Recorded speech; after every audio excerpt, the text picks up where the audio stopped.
The small exploration ship Soul's Hope drifted silently through the dark void of space when suddenly massive metal claws grabbed it from all sides. Captain Geo Kim felt his stomach drop as their vessel was pulled helplessly toward an enormous alien ship that appeared out of nowhere. "What is that thing?" whispered Communications Officer Nari Song, staring at the massive predator ship through the viewport. It looked like a giant metal beast with glowing red eyes and sharp edges everywhere. Before anyone could answer, the ship shook violently as they were dragged into the alien vessel's cargo bay. The lights flickered and went out. Emergency power kicked in, casting everything in an eerie red glow. Heavy footsteps echoed outside their hull. Then came a sound like metal scraping against metal. Something was cutting through their door. "Everyone stay calm," Captain Geo ordered, though his own voice shook slightly. This was supposed to be a peaceful exploration mission, Earth's first journey beyond the solar system. Now it looked like it might be their last. The door exploded inward with a shower of sparks. Through the smoke stepped the most terrifying creature any of them had ever seen. It stood 8 feet tall on powerful legs, covered in dark scales that gleamed like armor. Its hands ended in claws as long as kitchen knives. Yellow eyes studied them with cold intelligence. "Humans," it said in perfect English, though its voice sounded like gravel in a blender. How disappointing. More aliens entered behind their leader. They moved like giant hunting cats, all muscle and deadly grace. Engineer Quan Park tried to back away, but there was nowhere to go. The lead alien touched the device on his wrist. Suddenly, holographic images filled the air around them. Pictures of Earth, animals, cities, humans. "I am Huntmaster Veltar of the Zephyrian Empire," the creature announced. "We have been watching your world for some time. We came expecting to find worthy prey." He gestured at the humans with obvious disgust. "Instead, we find soft, weak creatures with no claws, no fangs, no natural weapons at all." The alien walked closer to Captain Geo, towering over him. "Tell me, human, what makes you think you are a predator? Your skin tears like paper. Your teeth are flat and useless. You cannot run fast or jump high. By what right do you call yourself the dominant species of your world?" Geo tried to find his voice. "We are intelligent. We use tools. We work together." Veltar laughed, a horrible sound like breaking glass. "Intelligence? Tools? These are the excuses of prey animals trying to survive. A true predator needs only its natural weapons." The Huntmaster gestured and more aliens entered, carrying metal cages. Inside were animals from Earth. Geo recognized several species, dogs, horses, even some wild animals. But one cage made his blood run cold. Inside was a Wolverine, sitting quietly in the corner, its dark eyes watching everything. "We collected these specimens from your world," Veltar explained. "Your so-called companions and predators. They will die alongside you in the proving grounds, our traditional hunting preserve." He pointed at the Wolverine with one clawed finger. "That small scavenger will provide perhaps an hour of amusement before the real hunt begins." Nari Song stared at the Wolverine. She had grown up in northern Canada and knew these animals by reputation. Her grandfather had been a wildlife researcher who always warned her about wolverines. "They fear nothing," he used to say. "Not bears, not wolves, not anything. They are small, but they do not know they are small." "The hunting council awaits," Veltar continued. "They govern the greatest predators from a dozen worlds. Your species will be judged by how long you survive against us." His yellow eyes gleamed with anticipation. No prey has ever lasted more than 3 days. The aliens forced the humans from their ship at weapon point. As they walked to the massive alien vessel, Geo saw other cages containing creatures he did not recognize. Some looked like giant insects with razor-sharp limbs. Others resembled walking nightmares covered in spikes and poison glands. All were clearly predators from other worlds. "Previous prey," Veltar noted, following his gaze. Some lasted longer than others. The crystal-backed dire wolves from Kepler Prime managed 2 full days. Impressive for quadrupeds. They entered a vast chamber where other aliens waited. These were clearly important figures, decorated with trophies from successful hunts. Bones, claws, and stranger things hung from their armor like medals. Behold, Veltar announced at the gathering, the apex predators of Earth. The assembled aliens burst into laughter. Some pointed at the humans and made mocking comments in their own language. Others seemed almost insulted that such weak creatures had been brought before them. Hunt Master, one of them called out, "Surely these are juveniles? Where are the adult specimens?" "These are the adults," Veltar replied, which caused even more laughter. Through it all, the Wolverine sat in its cage, completely still, watching everything with those intelligent dark eyes. Unlike the other Earth animals which cowered or paced nervously, the Wolverine seemed calm, patient, almost like it was studying its captors. "Tomorrow you will be released on Kethmore, our primary hunting moon," Veltar announced. "There you will learn why the Zephyrian Empire rules this sector of space. There you will understand what true predators are capable of." The aliens began filing out, discussing hunting strategies and making bets on how quickly the humans would die. But as they left, not one of them gave a second glance to the small, dark creature sitting quietly in its cage. The Wolverine continued watching, continued waiting, and deep in its primitive brain, ancient hunting instincts began to stir. The transport ship dropped them on the frozen surface of Kethmore just as the pale alien sun began to rise. Captain Kim pulled his emergency suit tighter as the bitter wind cut through the thin material. The temperature gauge on his wrist showed -40 degrees, cold enough to kill a human in minutes without protection. All around them stretched endless fields of blue-white ice, broken by jagged peaks that reached toward the gray sky like frozen claws. The air was so thin that each breath felt like swallowing knives. "Welcome to your final test." Huntmaster Veltar's voice crackled through their helmet radios. His ship hovered high above, a dark shadow against the alien sky. "The proving grounds have tested 1,000 species. Your kind will join the bones buried beneath the ice."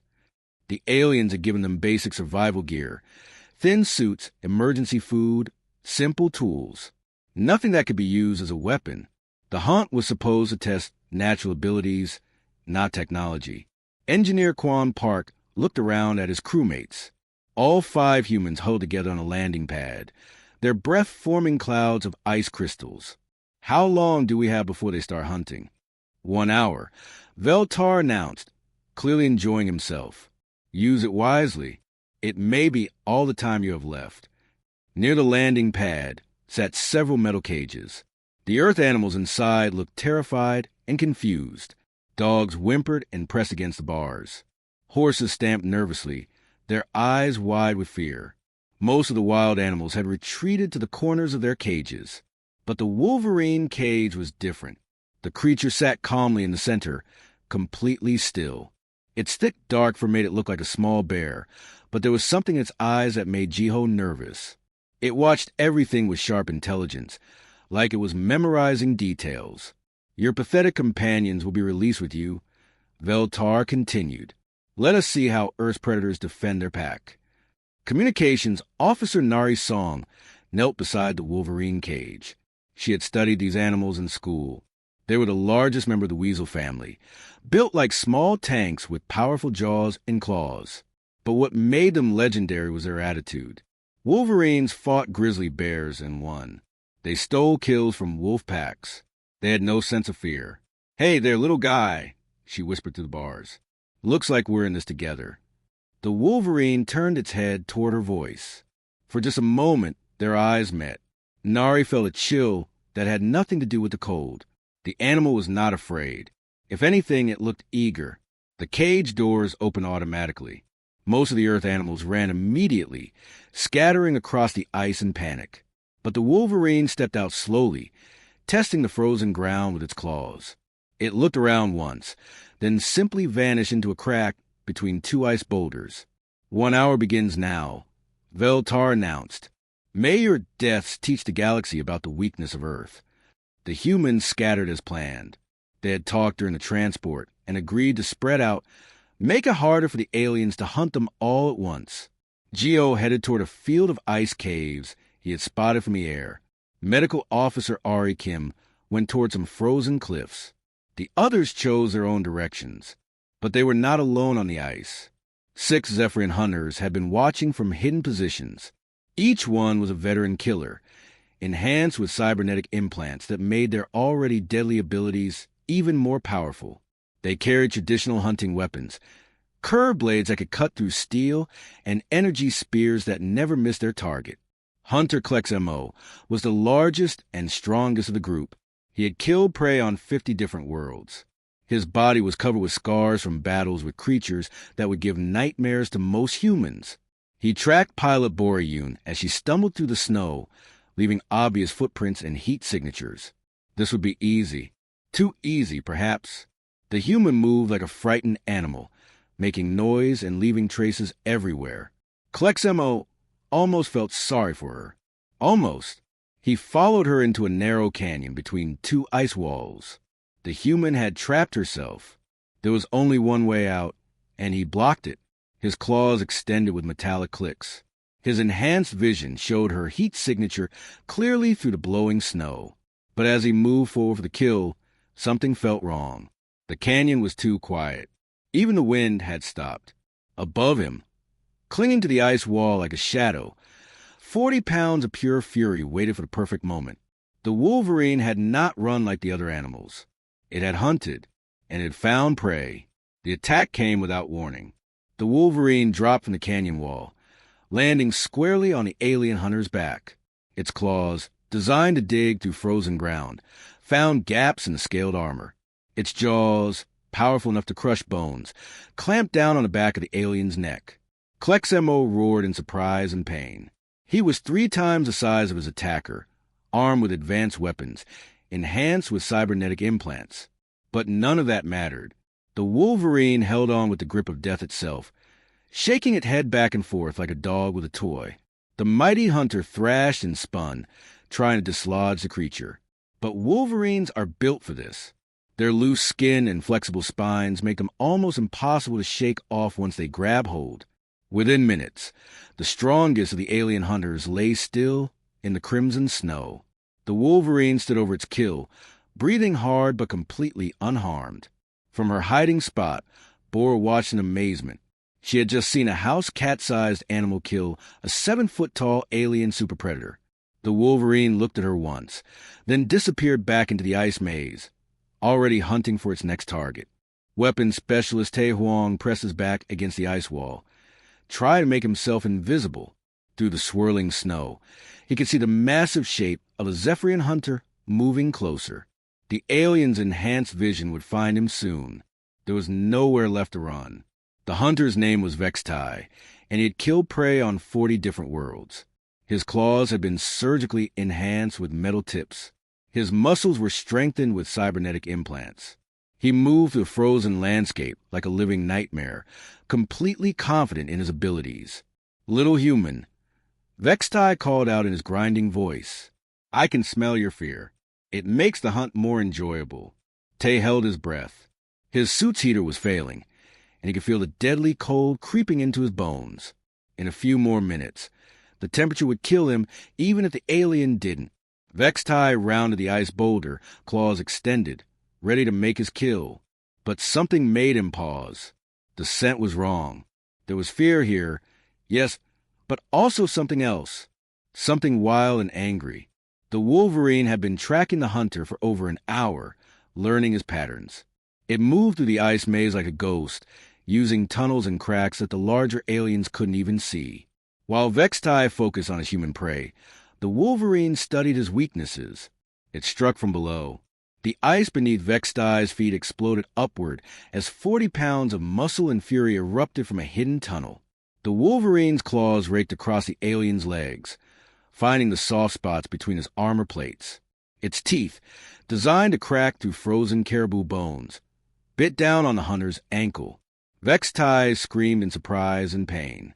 He tried to kick the creature away, but Wolverines are built like living bear traps. Once they grab hold, they never let go. The alien hunter fell backward into the snow, thrashing wildly. His enhanced strength was useless against an opponent that weighed so little but fought with such savage determination. Every movement only made the Wolverine's grip tighter. Impossible. Vextai gasped into the communicator. It's just a small animal. How can it be so strong? But the Wolverine was not just strong. It was smart. As the alien struggled, the creature shifted its grip, moving from the hunter's leg to his throat. Its jaws closed around the soft flesh below Vextai's helmet. The fight was over in seconds. From his hiding spot, Tay watched in amazement. The small Earth creature stood over the dead alien, its dark fur stained with blue blood. It looked around once, checking for other threats, then disappeared back into its tunnel system. High above in a command ship, Huntmaster Veltar stared at his displays in growing confusion. Hunter Vextai, report your status. Only static answered. Hunter Klexamo, what is your position? More static. 2 of his best hunters had gone silent within the space of an hour. The human heat signatures were still moving across the ice, but something else was out there, something his sensors could barely track. The remaining 4 hunters began to group together, no longer confident in their individual superiority. Hunter Zelkar spoke into his communicator, his voice tight with worry. Huntmaster, what is that creature? Veltar pulled up the biological data they had collected from Earth. Most of the predators were large, bears, lions, wolves. But there was one entry that made him pause. A small mammal called a wolverine. The file listed it as a scavenger, barely 40 pounds, seemingly insignificant. But as he read deeper, his yellow eyes widened. Wolverines had no natural predators. They fought animals 10 times their size and won. They were known to drive grizzly bears away from kills. They had been recorded taking down moose and caribou by themselves. It's hunting us, he realized with growing horror. The Wolverine had already found its next target. Huntnixvel was moving through a field of ice spikes, using his enhanced senses to track Medical Officer Ari Kim. He never suspected that he had become the prey. The attack came from above again. The Wolverine had climbed the ice formations like a mountain goat, positioning itself perfectly for an ambush. It dropped onto the hunter's shoulders, its claws finding gaps in his neck armor immediately. Nixvel tried to grab the creature, but its loose skin and flexible spine made it impossible to hold. It twisted and turned like liquid violence, always staying just out of reach while its teeth and claws found their marks. This hunter lasted longer than the others. His cybernetic enhancements gave him extra strength and speed. But the Wolverine fought with something no technology could match. Pure, relentless fury. It had no fear, no doubt, no mercy. When Nixvel finally fell, the Wolverine stood over him for a moment, breathing hard. Then it lifted its head and made a sound that chilled the blood of every remaining hunter. It was not quite a howl, not quite a growl. It was the sound of a predator calling its pack. Across the frozen landscape, the scattered humans heard that call and understood. They were no longer alone. They were no longer just prey running from superior hunters. They had an ally, and that ally had just declared war on the Zephyrian Empire. The Wolverine melted back into the ice maze, already tracking its next victim. 3 hunters down, 3 to go, and it was just getting started. Huntmaster Veltar watched his remaining hunters cluster together in fear and realized with dawning terror that he had made a terrible mistake. Earth's apex predator had finally shown itself. Communications Officer Nari Song crawled through the narrow ice tunnel, following the strange scratching sounds ahead of her. The tunnel was barely wide enough for a human, but something had carved it through the solid ice with incredible precision. She emerged into a small cave where Captain Jiho Kim and Engineer Kwan Park were huddled around a tiny emergency heater. But they were not alone. The Wolverine sat nearby, its dark fur matted with alien blood, watching them with intelligent eyes. It found us about an hour ago, Gio explained quietly. Just walked in here like it owned the place. Kwan pointed to fresh scratches on the cave walls. It made this tunnel system. Look at those marks. Those claws went through ice like it was soft cheese. The Wolverine looked up at Nari as she entered, then went back to grooming its paws. There was something almost casual about the way it cleaned alien blood from its claws, like a house cat washing after dinner. How many of them has it killed? Nari whispered. 3 that we know of, Jiho replied. Maybe more. Listen. Through their helmet radios, They could hear the panicked voices of the remaining Zephyrian hunters. The aliens were no longer confident predators. They sounded scared. "Hunter Zekmore, stay close to the group," came Huntmaster Veltar's voice. "Do not pursue the humans alone." "But Huntmaster, they are just prey animals," another voice protested. "The prey animals have killed half our hunting party." Veltar snapped back. "That creature is unlike anything in our databases." The Wolverine's ears perked up at the sound of the alien voices. It stood and moved to the tunnel entrance, sniffing the air. Then it looked back at the humans and made a low, chuffing sound. "I think it wants us to follow," Quan said. "Follow it where?" Nari asked. The Wolverine moved into the tunnel, then stopped and looked back at them. The message was clear. They followed the creature through a maze of ice passages that it had somehow carved in just a few hours. The tunnels connected caves and crevices across the frozen landscape, creating a hidden highway that the alien hunters knew nothing about. "This is incredible," Quan breathed as they crawled through another passage. "It's built an entire underground network." The Wolverine led them to a larger cave where the other two human survivors were waiting. Pilot Bora Yoon and weapons specialist Tae Hwang looked exhausted, but alive. "You found the tunnels, too," Bora said with relief. "This little guy saved my life. I watched it kill one of those alien hunters like it was swatting a fly." The Wolverine moved to the center of the cave and began making marks in the ice with its claws. The scratches formed rough shapes, lines and circles that looked almost like a map. "Is it trying to communicate with us?" Tay asked. Nari studied the markings. She had spent years learning to interpret animal behavior for the space program. "Look at this pattern. These lines could be the tunnel system. These circles might be the hunters' positions." The Wolverine made more marks, then looked at the humans expectantly. "It's showing us where they are," Jiho realized. "It's been tracking all of them." The creature had indeed been busy. While the humans had been running and hiding, the Wolverine had been hunting. It had learned the aliens' patrol patterns, identified their weaknesses, and planned its attacks with military precision. But now it wanted something more. It wanted to hunt as a pack. Using simple gestures and drawings in the ice, the humans and the Wolverine began to communicate. The creature was remarkably intelligent, quickly understanding their signs and responding with its own. "There are 3 hunters left," Nari interpreted from the Wolverine's markings. "They've grouped together on high ground near their landing shuttle." "Smart move," Tay admitted. "They can see in all directions from there." The Wolverine scratched new marks in the ice, then looked at Quan. It had noticed that the engineer carried tools and seemed to understand how things worked. "I think it wants us to build something," Quan said, studying the drawings. Working together, they began to plan. The Wolverine's knowledge of the terrain combined with human engineering skills created possibilities that neither species could achieve alone. Quan used his tools to create ice spears from the cave formations. Tay helped him fashion simple traps using their emergency supplies. Bora and Nari mapped out approach routes using the Wolverine's tunnel system. But the most important part of their plan was the Wolverine itself. The creature had studied the aliens' technology and discovered something crucial. Their enhanced senses were designed to track large predators.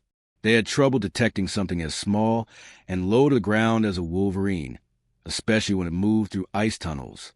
"They'll never see it coming," Jiho said with growing confidence. "While we distract them from the front, it can attack from below." The Wolverine seemed to approve of this plan. It made that strange chuffing sound again, almost like laughter. As night fell across the frozen moon, the pack prepared for their final assault. 5 humans and 1 small Earth predator against 3 enhanced alien super hunters. But the Wolverine had taught them something important. Size did not matter. Technology did not matter. Fear did not matter. What mattered was determination, intelligence, and the willingness to fight as one unit. The pack was ready to hunt. The final battle began at dawn.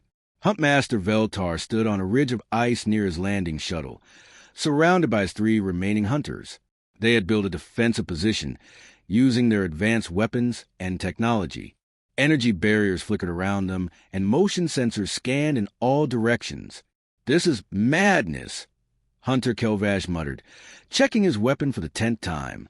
We are the apex predators of the galaxy. How could we be afraid of soft humans and one small scavenger? But they were afraid. 3 of their brothers lay dead in the ice, killed by a creature no bigger than a dog. The humans they had dismissed as helpless prey were now hunting them. Movement to the south. Hunter Drachmo reported, pointing his energy spear toward a cluster of ice formations. 3 human heat signatures approaching. Through his enhanced vision, Veltar could see Captain Jiho Kim, Engineer Quan Park, and Communications Officer Nari Song moving slowly across the open ice. They looked exhausted and defeated, exactly like prey animals at the end of their strength. Finally, Veltar growled, "They have given up hiding. This ends now." The 3 Zephyrian hunters moved forward, confident in their superior numbers and weapons. Their energy barriers would protect them from any desperate human attack. Their enhanced speed would let them close the distance quickly. They never saw the Wolverine tunnel that ran directly under their position. 40 feet below the ice, the Wolverine moved through the passage it had carved during the night. Beside it crawled Pilot Boryun and Weapon Specialist Tae Huang, carrying the ice spears that Quan had made. The tunnel was so narrow they had to move on their bellies, but it brought them right under the alien position. The Wolverine stopped and looked up, calculating distance and angles with predator instincts honed by millions of years of evolution. Then it began to dig. Above ground, the 3 hunters approached the human group with weapons ready. "Surrender now and your deaths will be quick," Veltar called out. "We surrender," Geo replied, raising his hands. "You were right. We are just prey animals." The aliens moved closer, eager to finish their hunt. But something felt wrong. Where was the fear? Where was the panic they expected from cornered prey? The ice beneath Kelvash's feet suddenly exploded upward. The Wolverine burst in the tunnel like a furry missile, its claws extended and teeth bared. It landed on the hunter's back and immediately went for his throat, just as it had done to his brothers. At the same moment, Bora and Tay emerged from other tunnel openings, throwing their ice spears with deadly accuracy. The aliens' energy barriers were designed to stop energy weapons, not simple physical projectiles moving at high speed. Impossible! Veltar screamed as Kelvash fell with the Wolverine attached to his neck. "You are prey. We are predators." "No," Captain Geo said calmly as his team surrounded the remaining hunters. "You are bullies who pick on creatures smaller than yourselves. We're survivors who learn to fight back." Hunter Drachmo tried to run, but the ice beneath him gave way. Quan had spent hours weakening the frozen ground with his tools, creating traps that would collapse under the weight of the heavy aliens. Drachmo fell 20 feet into a pit lined with sharp ice spikes. That left only Huntmaster Veltar, the mighty leader of the Zephyrian hunting party. He was 8 feet tall, covered in battle scars, enhanced with the best technology his empire could provide. He had killed prey on 100 worlds. But he had never faced anything like the small, dark creature that now stalked toward him across the bloody ice. The Wolverine moved slowly, deliberately, its eyes locked on his. Behind it walked the 5 human survivors, no longer looking like prey. They moved with the confidence of a pack that had learned to trust each other completely. "You cannot defeat me," Veltar snarled, raising his energy spear. "I am the apex predator of this sector of space." The Wolverine made that strange chuffing sound again. It almost sounded like laughter. The final fight was brutal but brief. Veltar's size and weapons gave him early advantages, but he was fighting enemies who had spent days learning to work as one unit. The humans created distractions and barriers while the Wolverine struck from impossible angles, showing the fearless aggression that had made it legendary. When the Huntmaster finally fell, the Wolverine stood over him for a moment, then looked up at its human packmates with what might have been satisfaction. The alien ship's communication system crackled to life as they took control. Across Zephyrian space, the hunting council watched in stunned silence as Captain Jiho transmitted their message to the galaxy, to all species who would hunt humanity. His voice carried clearly through subspace. "We are not the apex predators of Earth. We are partners with them. Learn the difference, or learn to fear it." The Wolverine, now legendary as the small creature that had humbled the galaxy's greatest hunters, settled down beside the communications console. It began grooming its fur, completely unconcerned with the cosmic implications of what had just happened.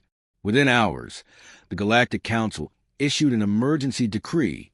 Earth was classified as a protected evolutionary preserve, not because its inhabitants needed protection, but because the rest of the galaxy needed protection from them. The Wolverine, for its part, seemed satisfied with this arrangement. It curled up in the captain's chair and promptly fell asleep, dreaming whatever dreams come to creatures that fear nothing in the universe.